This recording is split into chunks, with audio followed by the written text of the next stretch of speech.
Emagumbini abanomhlaba ngibingelela ukubuyela eudlamini eMpumalanga. Doors are open, iminyango iyavuleka. Umbukelwa khona ekhaya. Siyahlola, siyelapha, siyasiza ngokwesintu. Siyawuqinisa umuzi wakho, siqinise imoto, siqinise nawe nombala.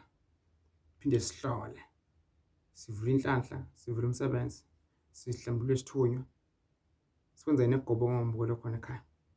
Ukuba into zakho zihambe kahle, zivuleke, zikhanye. La kuvaleke khona kusuke ubumnyama, ubemadimoni, umoya wemashwa, kuvuleke inhlanhla, ubusiseke. La uhamba khona uthandwa ngabantu, ube negazi.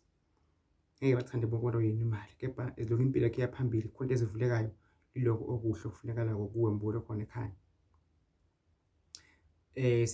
Silwe nabathakathi nezimfamona ezivala impilo yakho, ezivala umsebenzi kuwe, ezivala impumelelo kuwe ukuba ingenzeke. Siyenze ukuba thina yenzeka. Nawe nabakweda bakukhumbula, babuyise imali zakho. Mbukelo khona ekhaya. Zakho zizawukhanya, zizawuvuleka. Wenziwa nenhlanhla, wenza uphumelela. Kodwa ngokwesintu ekhaya siyelapha futhi siyasiza, siyaphumelisa futhi kakhulu phambili ngesintu sethu. Uma impilo yakho imile, isukumele. Muhleli phansi wena ayizwela ndawo impilo yakho.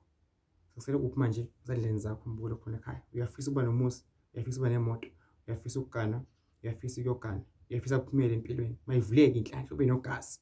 Mhlawumbe isithunywa, imimoya yakho iphakame, isebenze kakhulu. Kunabantu abanemimoya but imimoya yabo abayisukumele. Abanye abazi. Abathi into zabo bayilungisa zilungu, azikhanyi, aziphumeleli. Kanti imimoya evalile, imimoya engafuni ukuvula yonke into. Umsamo ulokhile. Kwalokho umsamo ayikho into ezolunga mbukelo khona ekhaya. Asichaphe umsamo wakho, uvuleke izinto. Ungangifonela mina online, video call, singahlola. Kuthiwa mbukelo khona ekhaya, sivule konke kwakho kuvalekile.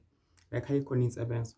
Uma uyidinga uyithola. Sekumele sikwelaphe, sokusiza mbukelo khona ekhaya. Sokutshela ukuthi inkomela ekhaya ekhanyisa imali engaka.